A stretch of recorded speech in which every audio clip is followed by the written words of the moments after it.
ini terjadi di pesisir pantai di Sumatera Barat. Dikisahkan, terdapat sebuah keluarga yang hidup dalam kemiskinan. Untuk mengubah nasib, sang ayah pergi merantau meninggalkan istri dan anaknya yang bernama Malin Kundang. Kenapa ya suami lama sekali? Selamat pagi, Bu. Selamat pagi, Mari. Aku pergi masih dulu ya, Bu. Baiklah, Nak. Belajar silat ya di jalan. Meskipun Malin agak nakal, Malin termasuk adalah anak yang giat. Kemari gemar makan ikan. Hahaha, hahaha.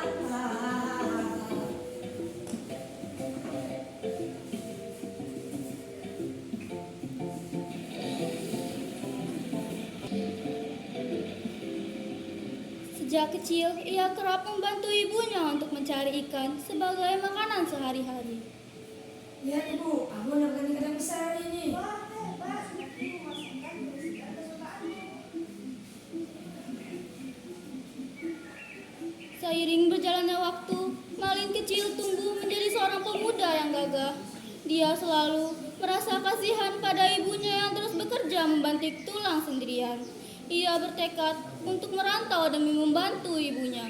Mari, apa kamu yakin tidak merantau, Nak? Iya, Ibu, doakan saja supaya aku bisa membantu Ibu. Bersama nahkoda kapal yang baik, Malin pun mulai berlayar untuk merantau. Sang ibu pun akhirnya merelakan kepergian anak semata wayangnya. Ayo Malin, ayo kita pergi sekarang. Ibu, anak kotor dalam manggilku. Aku pergi dulu ya, Ibu. Iya, Nak. Jaga dirimu baik-baik ya. Sampai jumpa, Ibu. Sampai jumpa, Mari. Kapal yang mengangkut Malin mulai pun menjauh meninggalkan ibu Malin yang kini tinggal sendiri.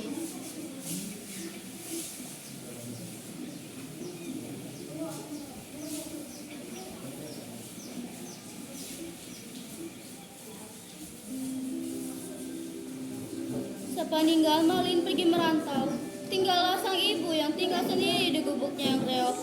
Hampir setiap hari, dia memandang laut memikirkan si Malin yang tak kunjung memberi kabar. Mari, gimana kabarnya, Nak? Ya Tuhan, lindungilah anakku semoga dia baik-baik saja.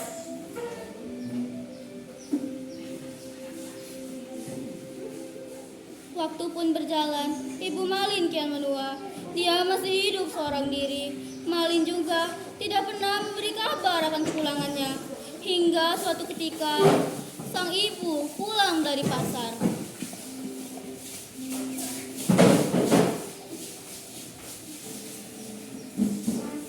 Ayo beli.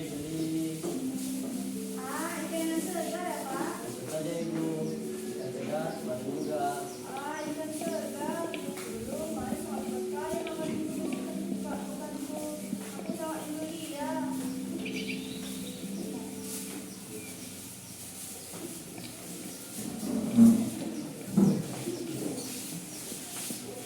Dalam perjalanannya pulang dari pasar, sang ibu melihat nahkoda yang dulunya membawa Malin.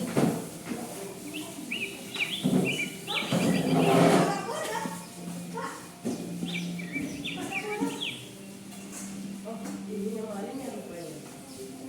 Bagaimana kalau anakku, Pak? Sang nahkoda pun menceritakan semuanya tentang Malin kepada ibunya. Malin, ini dia sudah berhasil Bu. Dia sudah menjadi saudagar saya. Dia juga sudah memiliki seorang istri. Saya dengar dia bisa berlabuh di sini. Berapa itu? Mari. Ibunya terlihat sangat bahagia mendengar berita dari nahkoda tersebut. Malamnya, sang ibu segera ke dapur untuk memasak. Rasa lelah ia hiraukan demi menyambut kedatangan Malin. Akan kumasakkan tumis ikan kesukaan Mari. Akan kubuat dengan banyak untuk istrinya juga. Akhirnya, sang fajar pun menyingsing. Hari di mana Malin akan tiba di kampung halamannya, sang ibu bergegas berlari menuju pantai.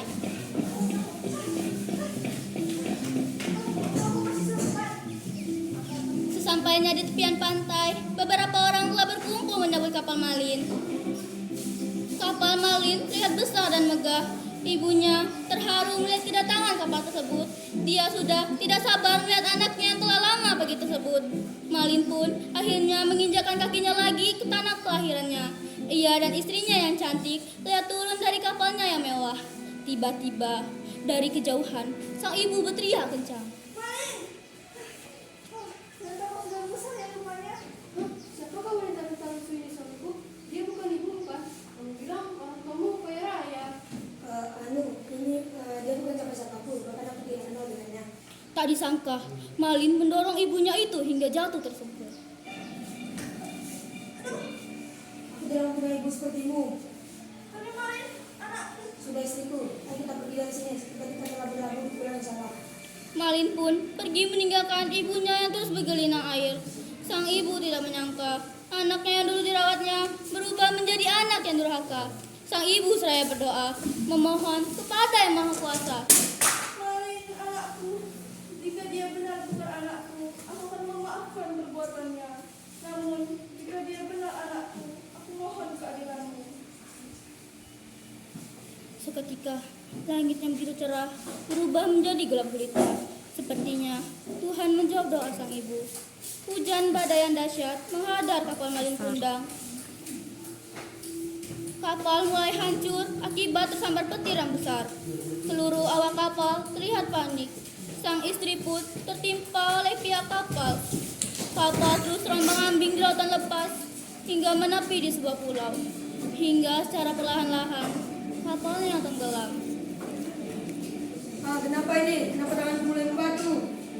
Ia bersimpuh memohon ampun namun terlambat. Maafkan anakku ini, ibu. Seketika sekujur tubuh Malin berubah menjadi batu. Itu adalah hukuman yang harus diterimanya karena durhaka kepada ibu.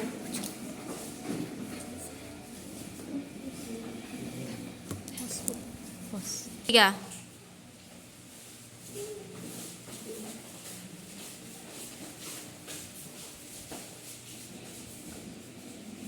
Pesan moral yang kita dapat dari cerita Malin Kundang adalah kita tidak boleh durhaka kepada orang tua dan kita harus mengingat orang tua yang telah membesarkan kita